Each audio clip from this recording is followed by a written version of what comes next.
নমস্কার বন্ধুরা, বেলাস কিচেনে আপনাদের স্বাগত জানাই। আজকে আপনাদের সাথে শেয়ার করব ফ্রাইড রাইসের একটি খুব সহজ রেসিপি।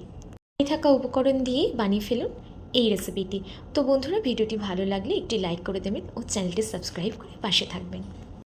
এর জন্য আমি 1 কেজি বাসমতি চাল নিয়ে নিয়েছিলাম। চালগুলো ভালো করে ধুয়ে 1 থেকে 1.5 ঘন্টা মতো ভিজিয়ে রেখেছিলাম। এবারে ফ্রাইড রাইসের জন্য সবজিগুলো আমি কেটে নিয়েছিলাম, বিনস, গাজর ও ক্যাপসিকাম। তো বন্ধুরা, এখন আমার কাছে কড়াইশুঁটি ছিল না। এরপরে হাঁড়ি বসিয়ে তাতে পরিমাণ মতন জল দিয়ে ফুটিয়ে নিয়েছিলাম 15 থেকে 20 মিনিট। জল ফুটে আসলে এক এক করে অ্যাড করে দিয়েছিলাম গোটা গরম মশলা ও জয়িত্রী। জল ফুটে গেলে তাতে ভেজানো চালগুলো দিয়ে ওপর থেকে ছড়িয়ে দিয়েছিলাম রিফাইন তেল ও স্বাদ মতো লবণ।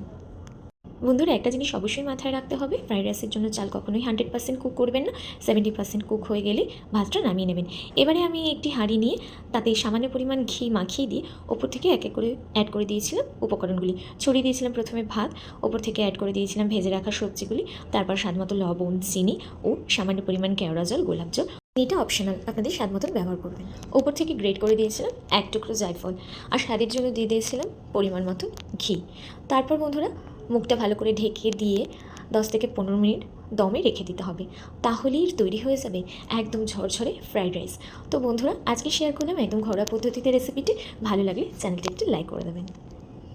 এরকম আরও ভিডিও পাওয়ার জন্য বেল আইকনটি অন করে দিয়ে চ্যানেলটি সাবস্ক্রাইব করে দিয়ে পাশে থাকবেন। Thank you.